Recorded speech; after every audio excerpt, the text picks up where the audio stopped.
Deus contemplador de propósitos.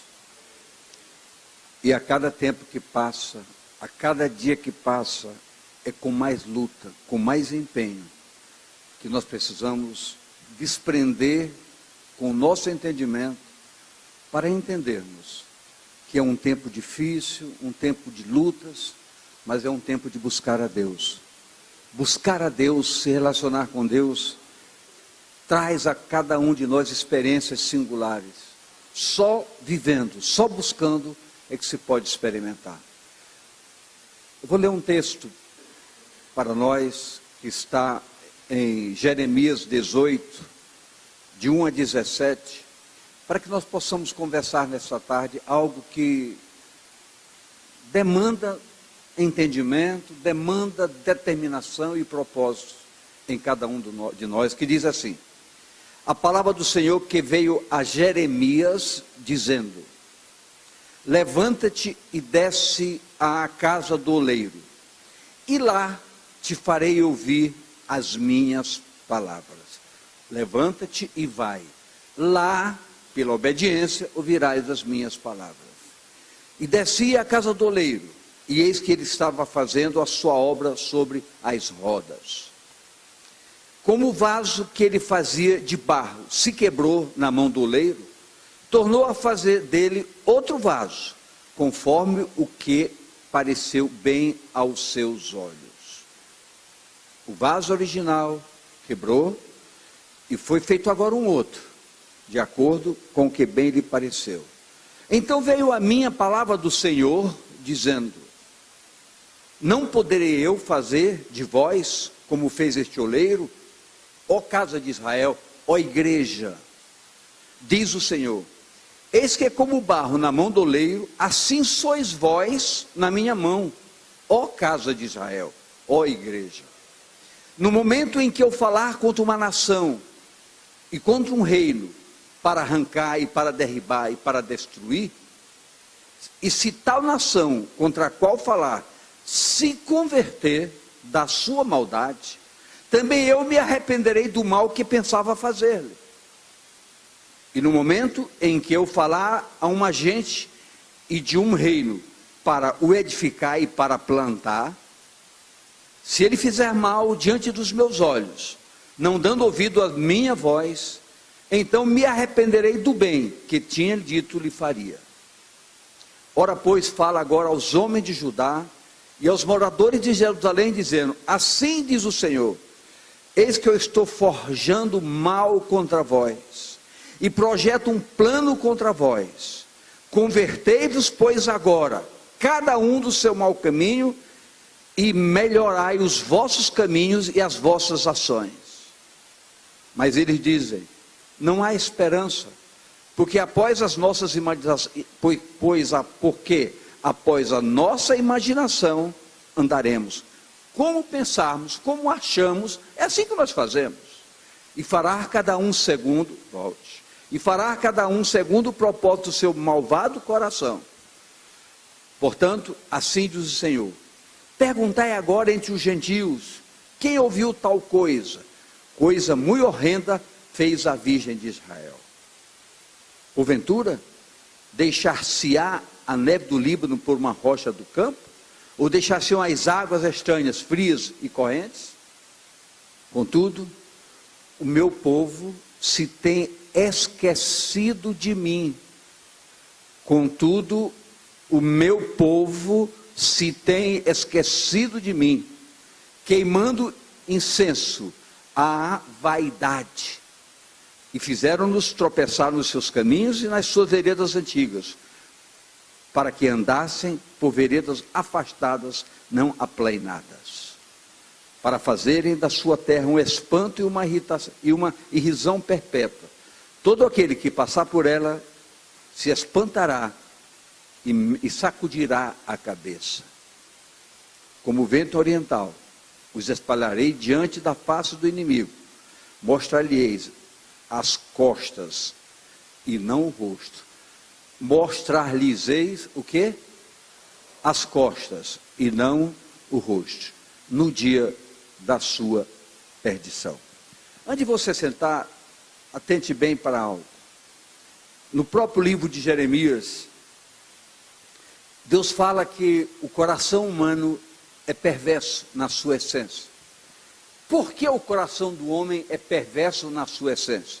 Por uma razão muito simples. Quando Deus criou o homem, Deus não criou um robô. Deus não criou um instrumento em que ele daria corda e ele andaria de acordo com a corda de Deus. Não, Deus criou o homem com razões, direito, vontade. Todo mundo tem sensualidade, todo mundo tem sexualidade, todo mundo tem uma série de fatores que se conota biblicamente como fatores iníquos, que impulsam as pessoas a buscarem satisfações, a corresponderem aos seus anseios, aos seus desejos e tudo mais. Então esse elemento gera atrações, vontade, desejo, tantas coisas mais. Com o mesmo coração que você ama, você odeia. Com o mesmo desejo que você tem de fazer o bem, você tem de fazer o mal. Com o mesmo desejo que você tem de perdoar, você tem de se vingar. Então há um potencial muito forte que considera a palavra categoricamente. O coração do homem é perverso. Então é por isso que Deus sempre se manifesta com um propósito chamado mudança de caráter. Para quê? Para que através do Evangelho o nosso caráter se adeque, se molde a algo divino, que só podemos construir quando permitimos que a graça de Deus em Cristo nos cele com o Espírito Santo. E esse Espírito Santo, como um agente de poder, vai nos ajudando a construir essa mudança que não é espontânea, ela é num processo de aperfeiçoamento, que a Bíblia qualifica como aperfeiçoamento dos santos. E é por isso que nesta tarde, vamos conversar um pouco, vamos parar um pouco, pensar e ver como é que a gente pode melhorar, se Deus quiser. Pai, nós te bendizemos por esse dia que tu nos concedes. Sabemos que o dia foi preparado pelo Senhor para louvor da sua glória e para exaltação do seu santo nome. Que nesta tarde, Pai, apesar de tanta chuva que caiu, nada disso importa. Importa que os que aqui chegaram estão diante da tua presença e objetivam te adorar nesta tarde. Que o Senhor estenda as mãos abençoadoras em manifestação de bênção, para que essas pessoas possam agradecer ao Senhor o privilégio de terem chegado à tua casa, independente das circunstâncias adversas. Nada contra os que não vieram. Que o Senhor os abençoe da mesma forma, com bênçãos maravilhosas, para que todos sejam fortalecidos no Senhor e na força do seu poder. Mas que a tua graça se manifeste nesse lugar. Uma unção de vida proporcione alegria, paz e edificação mais forte e mais sólida para cada vida, para que todos saiam daqui felizes e alegres, dizendo que radicalmente que valeu a pena estar na tua casa, mas acima de tudo na tua presença. Que assim todos sejam abençoados em o nome do Senhor Jesus. Amém e amém. Antes de sentar, dê mais uma faladinha com a pessoa do seu lado, dê um sorriso para ela, cumprimente. Que bom você estar aqui.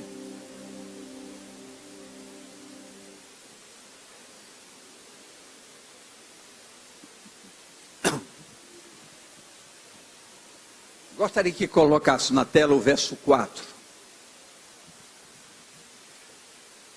Vamos agora trabalhar um pouco nesse texto, individualizando um pouco mais alguns pontos fundamentais.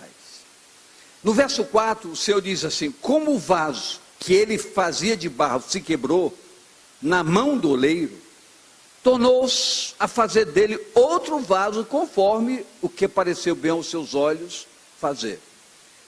É bom que nós entendamos que a ação da graça de Deus em Cristo Jesus é uma ação radical. Por quê? Porque em Jesus aconteceu a punição do pecado, através do qual Jesus foi levado à morte para pagar o preço redentor. Mas não diz a palavra categoricamente que a morte não venceu, pois a ressurreição chegou e Jesus ressuscitou e tudo voltou à naturalidade. Mas para nós isso é um ensino básico e fundamental. E a palavra conota isso de maneira muito claramente. Que todos nós precisamos entender que a vida de pecado que eu vivia, que você vivia, precisa passar por uma morte para o pecado e uma ressurreição para uma nova vida. Nós estamos vendo aqui um fato em que o próprio Deus se manifestando diz que o vaso na sua caminhada se quebrou e o oleiro, dentro da sua própria vontade, fez um vaso novo. Mas preste bem atenção, elementos não trabalhados com propósitos fundamentados e alicerçados no zelo e temor de Deus, como educação, orientação familiar, costumes, ambiente que frequentamos, permissibilidade, liberdade, desejo, todas essas coisas norteiam no dia a dia tomadas de posição de muitas vidas, inclusive de nossas vidas. É preciso que nós entendamos isso com clareza. Tudo em nós precisa haver consciência e um propósito. Eu só posso agradar a Deus se eu tiver um propósito de agradar a Deus. Eu só posso ter uma vida correta se eu tiver um propósito de ter uma vida correta. Porque os desafios lá de fora, as atrações lá de fora, não me facilitam absolutamente nada. É um prato cheio para quem quer viver na perversidade dos desejos. É um prato cheio para homens, para mulheres, para adultos, para jovens, para adolescentes e para muitas crianças. Mas preste atenção, tudo isso tem estragado, tem destruído muitas vidas. Nós que trabalhamos com vidas, principalmente agora no cuidar de vidas, nós entendemos como as pessoas chegam aqui destruídas, arrasadas, sem nenhuma expectativa, sem nenhuma esperança. Muitas pessoas dizem que minha vontade é morrer. Eu não acredito que ninguém aqui já tenha passado por isso, mas muitas vezes a perversidade da natureza humana leva as pessoas a esse ansioso desejo de destruir suas próprias vidas. Para você que nos acompanha, você que vai participar desse momento, depois com calma na sua casa, por essa gravação, entenda isso, esses fatos são fundamentais também para a sua vida, e preste muito bem atenção nisso. Tudo isso nos leva a viver a vida ao bel prazer. É como o Zeca Pagodinho, deixa a vida me levar.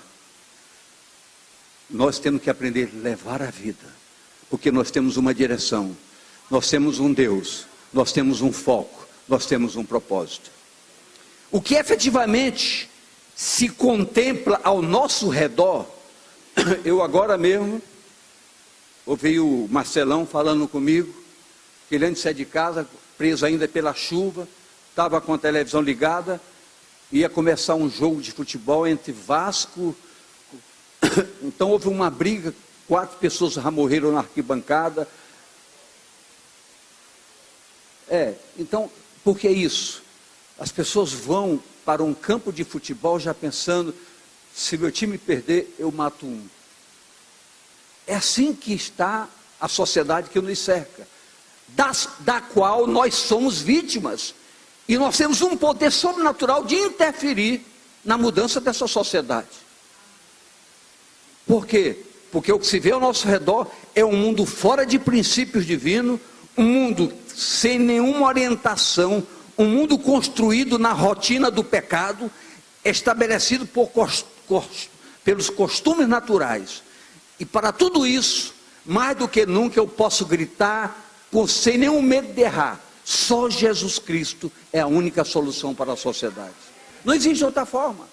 Nós não estamos aqui porque nós somos religiosos, nós estamos aqui porque nós temos uma expectativa de vida, nós estamos aqui porque nós não queremos ser destruídos por causa do pecado, nós estamos aqui porque nós queremos alcançar uma salvação plena pela graça de Deus em Cristo Jesus. É a razão de nós estarmos aqui. Mas escute, olha o que nos diz o verso 6 do texto lido: não poderei eu fazer de vós como fez este oleiro, ó casa de Israel, diz o Senhor Deus. O que isso quer dizer? É como se Deus olhasse para mim e dissesse: eu não posso fazer da sua vida como eu quiser? Claro que Deus poderia fazer da minha vida, da sua vida, como Deus quisesse mudar a nossa história. Só que, preste muito bem atenção, Deus não lhe obriga a nada. Deus não lhe impõe nada. Você será salvo se você quiser. Você pode sair daqui hoje e ir se prostituir. Você é livre para isso. Mas as consequências você vai ter que assumir. O grande segredo negativo da igreja é esconder a verdade do evangelho para as pessoas.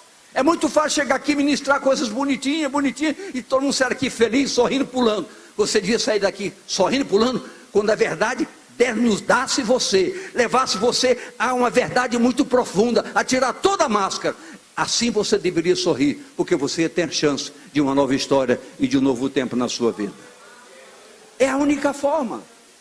Só a verdade pode desnudar as mentiras que muitas vezes permeiam o nosso caminhar. Vocês são na minha mão como barro nas mãos do oleiro, diz o Senhor. Todavia, eu não imponho. Todavia, se vocês quiserem e me ouvirem, as coisas mudarão para vocês. Todavia, se vocês quiserem e me ouvirem, por favor, coloca na tela Isaías 1:19. Diga comigo: se eu quiser e se eu ouvir, eu comerei o bem desta terra. Eu quero que você grave isso. É preciso que você tome a palavra de Deus com um fundamento tão forte, para que ela se realize na sua vida, para que ela seja um instrumento de verdade na sua mente. Não é pensamento positivo, não. São experiências que só quem se relaciona com Deus pode ter. Então grave bem isso. Se você tiver uma vida correta, a promessa de Deus é que você comerá do melhor desta terra. Então Deus tem, diga a pessoa do seu lado, mas diga mesmo olhando, se ela não olhar, puxe, sacuda, diga: Deus tem o melhor para você.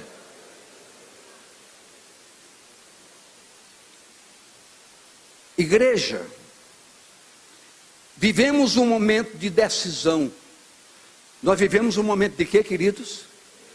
Olha o que a palavra nos diz, no livro de Joel, capítulo 3, verso 14. Multidões no vale da decisão, porque o dia do Senhor está perto, no vale da decisão. Então as multidões estão aí, pelo mundo afora, no vale da decisão, por falta de quê? De uma tomada de posição. Nunca, mas nunca mesmo, eu queria que você prestasse muita atenção para mim agora aqui. Nunca, mas nunca, vou até falar como o ex-presidente Lula, nunca se viu na história desse país tanto cantor, tanto artista declarando que agora é evangélico. Nunca se viu isso. Mas por que acontece isso agora? Por quê?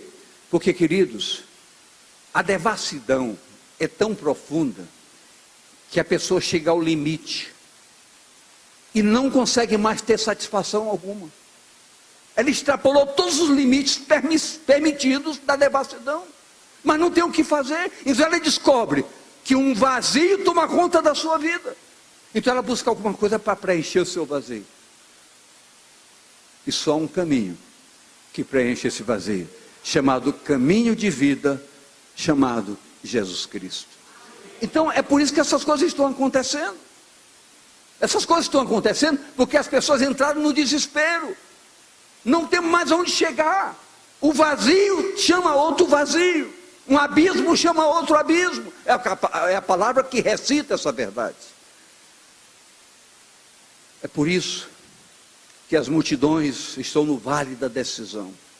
Os fatos que nos cercam têm dois sentidos. Conversão, diga comigo, conversão ou condenação. Duas coisas acontecem: ou a pessoa se converte, ou vai pagar o preço condenatório das suas decisões, dos seus atos, das suas atitudes. A religião, ela nunca foi um propósito negativo. Ela sempre foi um foco positivo para o bem.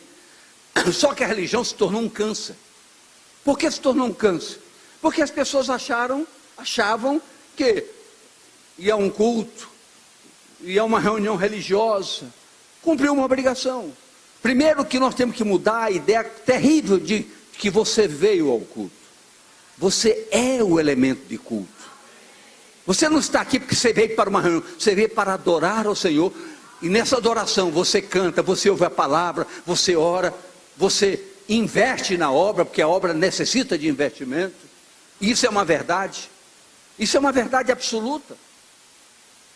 Então, a religião nunca foi um mal projetado, mas se transformou num mal pela facilidade das pessoas de mudarem a rota da verdade no seu bel prazer, como bem entende, como bem acha, como bem quer. Então, nós estamos diante de dois sentidos: conversão ou condenação. Deus jamais nos deixou ou deixa sem alternativa, jamais. O Evangelho é simples, claro e objetivo. O Evangelho é simples, claro e objetivo, mas o Evangelho é radical. Eu preciso entender isso, e eu custei a entender isso. Certa vez, alguns anos atrás, eu dava uma aula para mulheres aqui, exatamente aqui nesse lugar, bem na frente, e falando sobre a dificuldade da vida, uma irmã disse: pastor, para o senhor é fácil, o senhor não peca. Eu digo: quem dera você fosse uma profetisa. Mas sabe por quê? Queridos, eu quero dizer para você uma coisa: um líder é muito mais perseguido do que você, porque quando se derruba um líder, derruba muita gente atrás desse líder. Então é uma luta muito grande. Eu demorei muito a entender que eu precisava estar além de uma religião. O meu relacionamento com Deus não pode ser por um momento, porque eu estou aqui nesta tarde. Meu relacionamento com Deus tem que ser todas as horas. E mesmo assim, como eu me equivoco, como eu erro, como eu falho.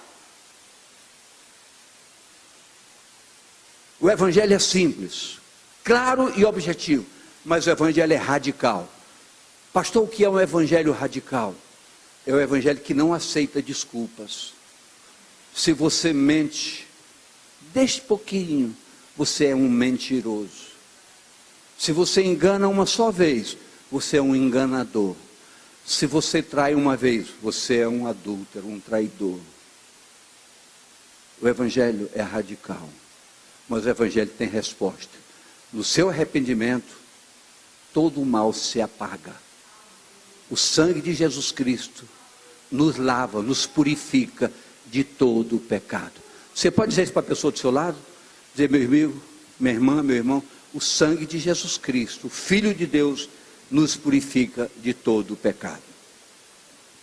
Nesse texto, os versos 7 a 10 diz o seguinte: no momento em que eu falar contra uma nação e contra um reino, para arrancar e para derribar e para destruir, se tal nação contra a qual eu falar se converter da sua maldade, também eu me arrependerei do mal que pensava fazer. E no momento em que eu falar a uma gente ou um reino, para edificar e para plantar, se ele fizer mal diante dos meus olhos, não dando ouvido à minha voz, então me arrependerei do bem que tinha dito lhe faria. Faço uma pergunta para vocês: Deus se arrepende? Porque a palavra disse assim: se vocês mudarem, eu me arrependerei do intento que tinha, do mal que pretendia fazer. Deus se arrepende? Não. Nós temos que entender que as regras estabelecidas pelos princípios do Evangelho, as conotações formatadas pelas regras de Deus para a vida do homem, elas estão estabelecidas. O que Deus quer dizer é: se você obedecer às regras que eu estabeleci, não vai acontecer nada de ruim com você. Mas se você negar as minhas regras, os meus princípios, cedo ou tarde, você vai sofrer as consequências. É como no casamento.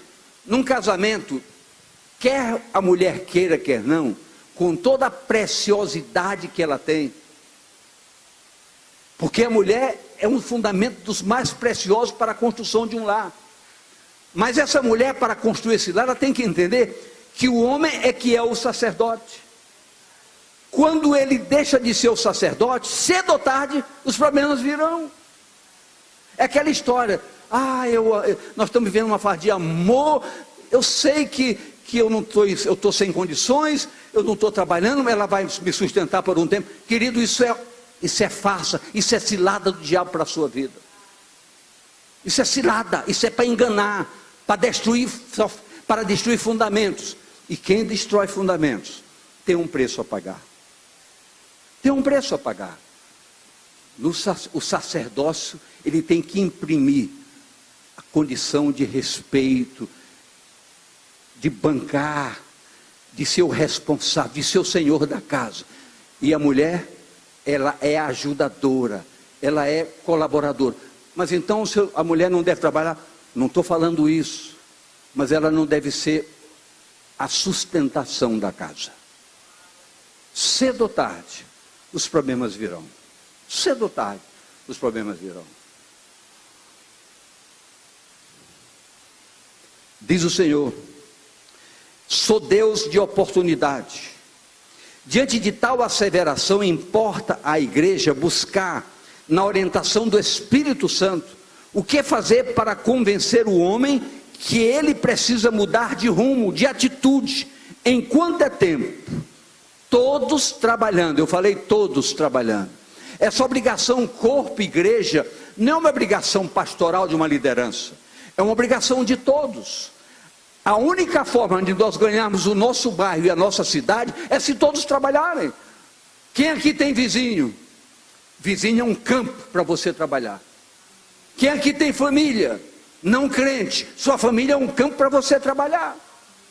Agora você tem que buscar estratégias, ferramentas estratégicas para chegar a essas pessoas, sem aquela conotação de igreja. Porque quando se fala logo em igreja, vem logo uma barreira, um bloqueio, pelo desconhecimento. Mas primeiro você forja a maneira de levar essas pessoas para ouvir a palavra, para você orar, para você conversar com ela, para você discipular essa pessoa, entrando na intimidade e mostrando a vida que Deus tem para ela, para que ela possa usufruir dias melhores. As coisas vão mudar. Ela chega a ser igreja prazerosamente, sem você nem perceber. Então, todos trabalhando. A estrutura equivocada da igreja vinha provocando no seu próprio governo desvios terríveis. Um pastor perdido no meio de um rebanho de ovelhas sedentas, sem poder atender a todo mundo.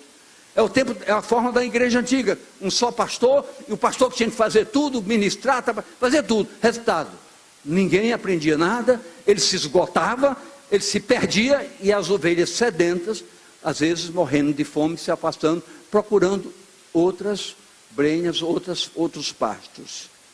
É preciso entender isso. É preciso que você entenda que a sua responsabilidade para que conquistar a vida é tanto quanto a do pastor. O pastor tem uma obrigação de alimentar o rebanho, mas quem pare ovelha é ovelha. Você entendeu isso? Se você entendeu, me dê um sinalzinho. Então coloque isso na sua mente. Deus espera de você uma ovelha cooperadora. E Ele diz para você: eu criei você para que você dê fruto, e o seu fruto permaneça. Mas escute. Então essa estrutura equivocada foi terrível.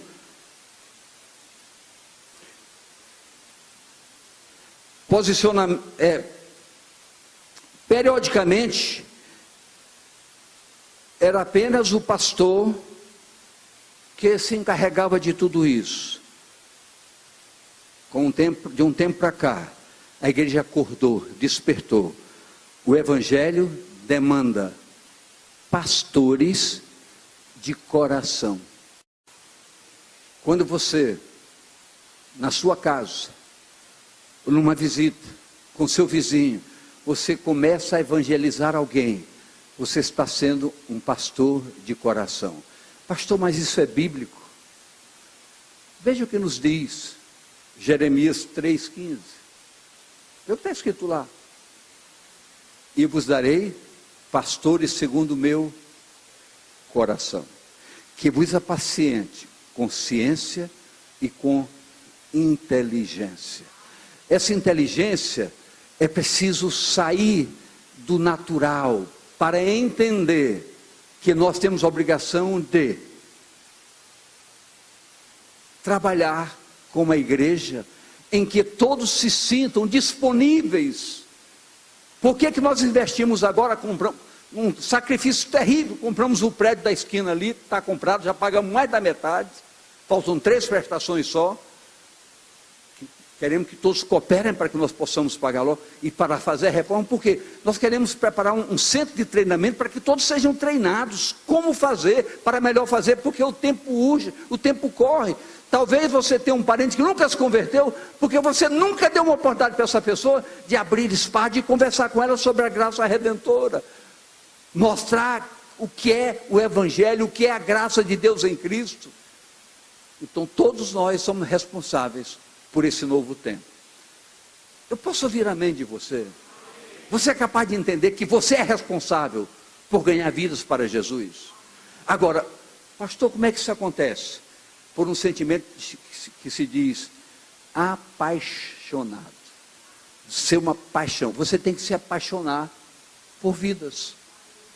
Quem se apaixona por Deus, se apaixona por vida. Porque o chamamento de Deus, vida, vida, vida e mais vida. A igreja, na visão correta, deve estabelecer um ministério múltiplo, com a participação de todos, conotando uma ação pastoral compartilhada, alcançando as pessoas e suas necessidades, atraindo-as de maneira carinhosa e dando-lhes respostas às suas expectativas. Isso chama-se o quê? Célula. A maneira de você fazer isso é você abrir a célula, você se preparar, se estruturar para ser um líder de célula. Nós abasteceremos você disso.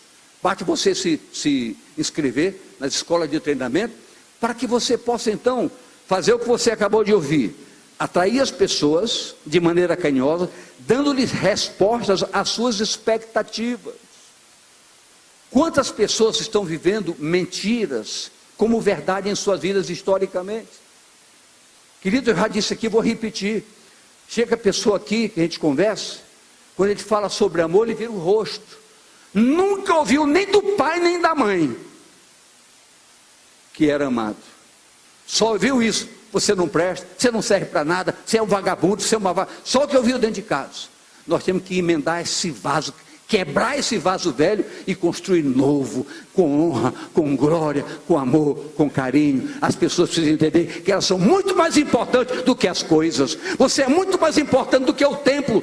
Você é muito importante do que tudo que está aqui. Você é o que Deus quer. Deus não quer a cadeira, Deus não quer tempo. Deus quer a sua alma para estar com Ele na eternidade. Pode dar glórias a Ele, porque é isso que Ele quer de você.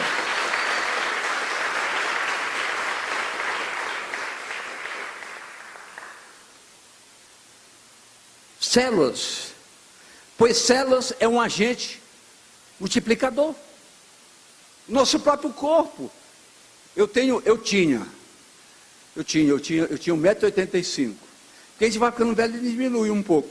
Eu me assustei outro dia, fui lá, não estava com 1,84 m, diminui 1 centímetro. É a idade. Mas todo o nosso crescimento advém de quê? Da multiplicação das células. As células vão se multiplicando. 2 em 2, 2 em 2, 2 em 2, nós vamos crescendo. Mesma coisa é a igreja. Se você é uma célula de multiplicação, e você faz um discipulado, 1 a 1, 1 a 1, 1 a 1, 1 a 1, a coisa vai crescendo, crescendo, crescendo e crescendo. Não vai ter chuva que barre a pessoa se deslocar. Veja o que diz o verso 11. Ora, pois agora fala aos homens de Judá e aos moradores de Jerusalém, dizendo: assim diz o Senhor, eis que eu estou forjando mal contra vós, e projeto um plano contra vós. Convertei-vos, pois, agora, cada um do seu mau caminho, e melhorai os vossos caminhos e as vossas ações. Parece uma coisa perigosa a gente ler Deus dizendo: eis que eu estou forjando um mal contra vocês, mundo. Deus não está dizendo, eu estou querendo que vocês se arrasem no mundo. Não, vai acontecer isso.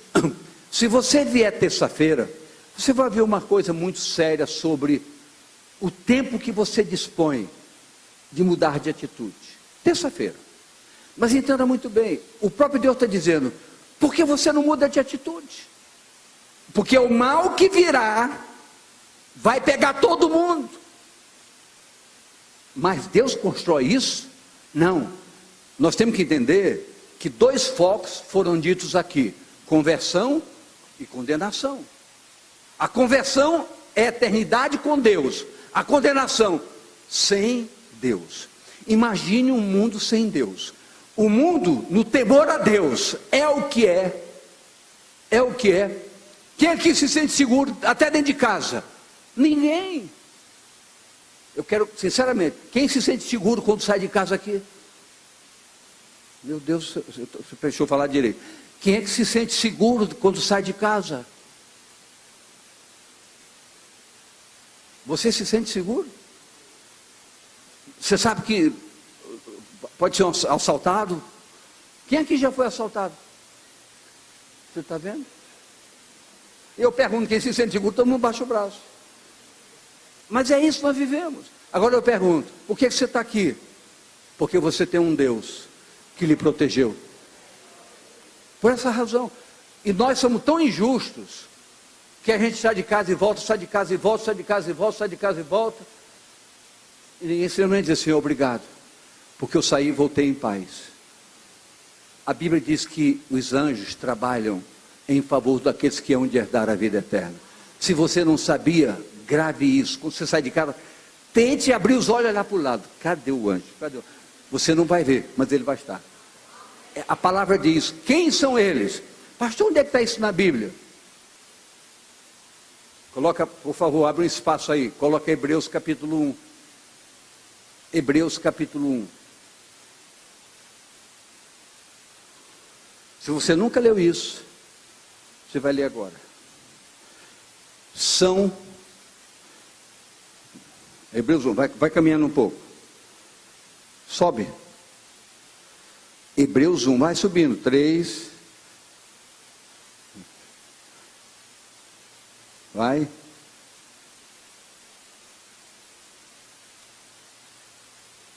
Até chegar nesse verso. Vai. Está aqui. Não são porventura todos eles ministradores enviados para servir a favor daqueles que hão de herdar a salvação? Pega essa palavra e diz, essa palavra é minha de hoje em diante. Porque nós somos guardados sem percepção. Quem conhece a verdade sabe, porque as coisas não nos acontecem de mal. Porque são ministradores enviados para servir. Para servir. Para nos servir, para nos proteger, para nos guardar. Verso 11, volta lá adiante, de novo. Já lemos o verso 11, né? Ora, pois, agora fala aos homens de Judá e moradores de Jerusalém. Eis que estou forjando mal contra vós, projeto um plano contra vós. Convertei-vos, pois, agora cada um do seu caminho e melhorai os vossos caminhos e as vossas ações. Isso é um alerta, o qual precisamos encarar com muita seriedade, com responsabilidade e excelência, pois o Evangelho precisa ser ministrado com plena unção de autoridade.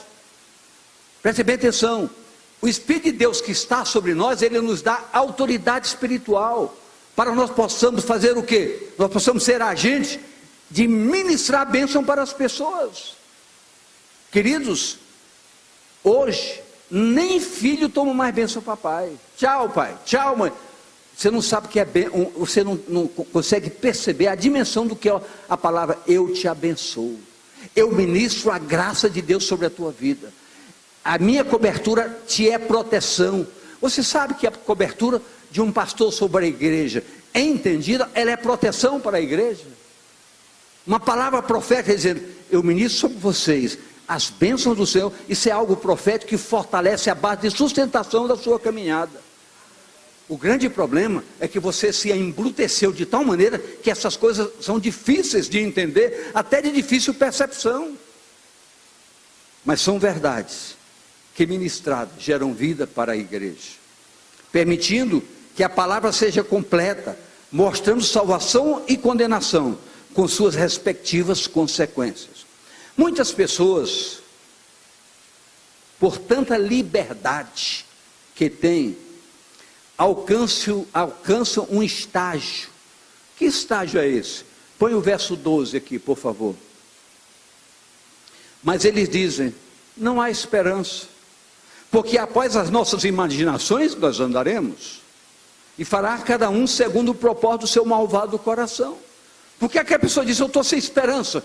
Porque ela não abre mão das suas razões e da sua vontade. Você, para agradar a Deus, Jesus foi muito claro, Jesus não enganou ninguém. Você quer vir para mim? Negue-se. Negue-se. Negar o que é? Negar-se é entender que a nossa razão é fazer a vontade dele. É entender que a vontade de Deus diretiva é uma vontade salutar para todos nós, só redundará em bem para nós. Obedecer a Deus só resulta em benefício para as nossas vidas. Só em benefício, nada mais do que isso. A obediência à palavra de Deus é nutrição espiritual. A palavra diz que é remédio para a nossa saúde, contra todos os males, contra toda doença. A palavra diz, é refrigério para a nossa alma, fortalecimento para os nossos ossos. É um alerta, sim. A palavra é um alerta. Não há esperança. Um povo sem rumo, sem segurança, sem expectativa, sem direção e sem sonhos. O mundo deixou de sonhar, mas é tempo, como diz a Ludmila Feber, de revigorar os nossos sonhos. Diga à pessoa do seu lado: você precisa voltar a sonhar. A sociedade perdeu o direito de sonhar. É como Jesus, olhando para ela, disse: são ovelhas sem pastor. Consequentemente, um prato cheio para as artimanhas do inimigo, que por não encontrar resistência, se é uma unção de vida, que é uma resistência, leva as pessoas ao último estágio de degradação moral. Degradação moral. E eu quero dizer uma coisa para vocês: o que eu estou falando aqui está sendo gravado, não só em áudio como em vídeo. Queridos, você vê um juiz, eu não digo sendo obrigado, porque tem juiz que declarou: eu não farei, mas dizendo para duas mulheres: os considero agora marido e mulher e vão em paz. Isso é uma degradação moral da sociedade. Pastor, o senhor está correndo um risco. Eu tenho um advogado bem contratado. Bem contratado. Então, essa é uma verdade. E essa sociedade quer imprimir razões sobre nossas vidas, obrigações, titular nossos filhos com esses ensinos nas escolas, e nós temos que engolir. Não, nós temos que falar a verdade. A verdade destrói sofismas. É a fundamentação da verdade. Não podemos fugir dela. Nós podemos ser, diga, eu posso ser resistência contra essas coisas, pois nós temos armas vitoriosas, chamada oração, a graça de Deus em nossas vidas. Jesus venceu e nele somos mais que vencedores, diz a palavra. Podemos tomar nossa família, tomar nossa cidade e a nossa nação das garras de Satanás com toda ousadia. É como diz 1 Samuel 17:37. Preste bem atenção. Disse mais Davi: o Senhor me livrou da mão do leão e da mão do urso. Ele me livrará da mão desse filisteu. Então disse Saul a Davi: vai-te embora e o Senhor seja contigo. Queridos, se você quer vencer, eu digo a você: vai e o Senhor seja com a sua vida, e você vai vencer todas as artimanhas de Satanás contra a sua vida. Você vai ganhar sua família, Você vai ganhar sua casa para Jesus, na ousadia e no poder do Espírito Santo de Deus. No verso 13, diz o seguinte: portanto, assim diz o Senhor, perguntai agora entre os gentios, quem ouviu tal coisa? Coisa muito horrenda fez a Virgem de Israel. Preste atenção, nos assusta isso que você vai ler agora. Jeremias 16, 17, nos assusta, porque os meus olhos estão sobre os seus caminhos, não se escondem perante a minha face, nem a sua maldade se encobre aos meus olhos. Eu quero que você entenda uma coisa: feche no seu quarto, não satisfeito, entre no banheiro, não satisfeito, entre debaixo do chuveiro e faça alguma coisa errada. Deus está vendo você, Deus está sabendo tudo que você está fazendo. Então não vou fazer, eu vou só pensar. Deus está vendo o seu pensamento. Então, como você fugirá da presença dele? Então grave bem isso. Isso lhe assusta e precisa lhe assustar. Que consciência tem as pessoas da verdade? Que consciência tem a sociedade dessa verdade? Que tudo que ela faz às escondidas, ela está sendo vista.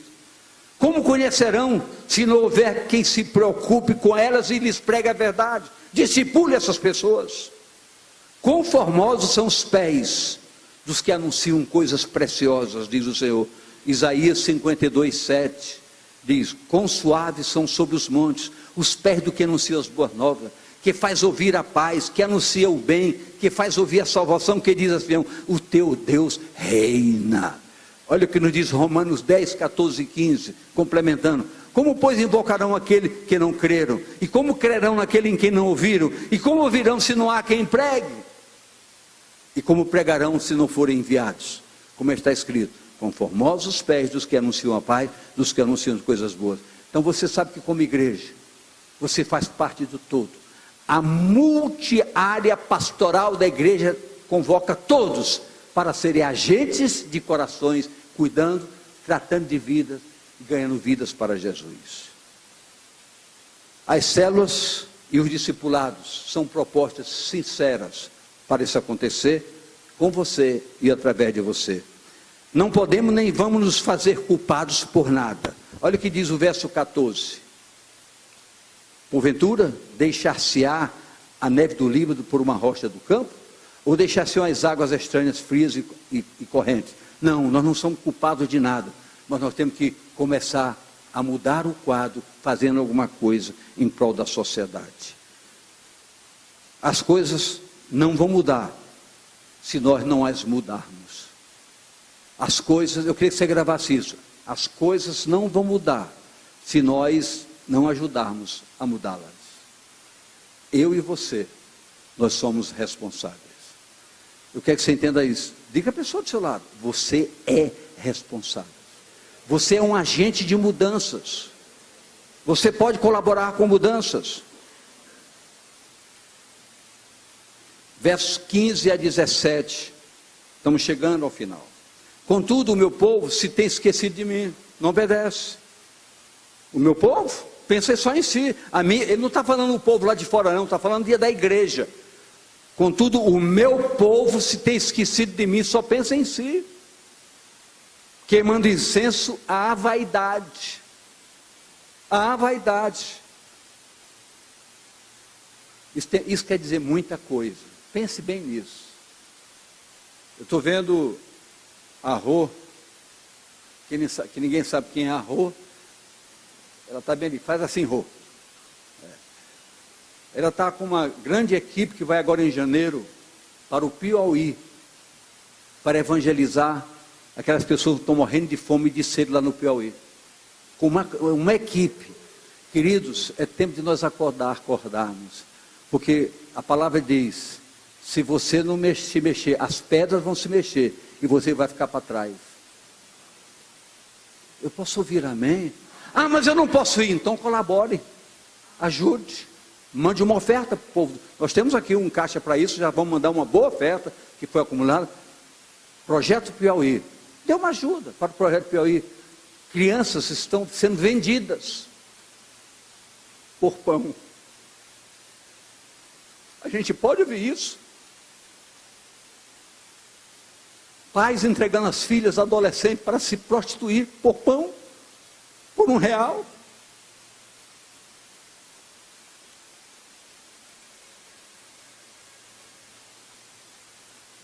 Moisés almejou ver o rosto de Deus. Deus manifestou sua verdade para Moisés, mas preocupou-se com ele, por sentir seu ardente desejo em contemplá-lo. Deus parou para deixar Moisés ser correspondido nos seus sonhos. E de uma forma especial Moisés pôde contemplar essa grande vitória. Eu não vou ler, está lá em Êxodo 33. Você procura que você vai entender. Então vamos voltar aqui. Contudo, o meu povo se tem esquecido de mim, queimando incenso à vaidade, e fizeram-nos tropeçar nos seus caminhos e nas veredas antigas, para que andassem por veredas afastadas, não aplainadas. Agora preste atenção a isso. Para fazerem da sua terra um espanto e uma risão perpétua. Todo aquele que passar por ela se espantará e meneará a cabeça. Então, a Bíblia está dizendo, minha igreja tem se esquecido de mim. Pensa só em si, nas suas vaidades. O que significa isso? Quantas pessoas têm as costas de Deus e não a face de Deus? Deus não quer que nós vejamos as costas, Deus quer que nós contemplemos a sua face. Diga a pessoa do seu lado, Deus quer que você contemple a sua face. Não é com certeza o que Ele quer, pois gostaria de poder dizer a todos, como Jesus nos mostra na sua palavra, vinde, benditos do meu Pai. O que falta para que as bênçãos dos céus se derramem sobre nossas vidas? Falta o quê? Diga comigo, decisão. Diga a pessoa, sacuda, por favor, meu irmão, falta decisão na sua vida. Eu posso ajudar a mudar tudo isso. Diga, eu posso ajudar. Eu queria ouvir de você, diga, eu posso ajudar. Diga, eu vou mudar de atitude. Vou participar de células, convidar pessoas, participar dos treinamentos e discipulados. Vou ser um cooperador nesta preciosa obra do Evangelho do Senhor Jesus. Vou pagar o preço. Vou ganhar vidas para Jesus. Nós então, igreja, diremos juntos, vamos todos juntos, vamos participar desse novo momento. Lá fora as pessoas estão caminhando para a condenação. Poderemos mudar o rumo de muitas vidas. Vamos ajudar muitas pessoas a descobrirem um novo caminho.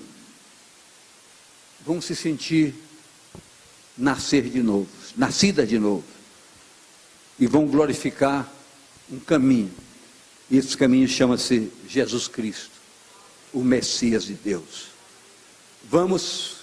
Eu queria que você de pé ouvisse o que eu vou dizer para você agora.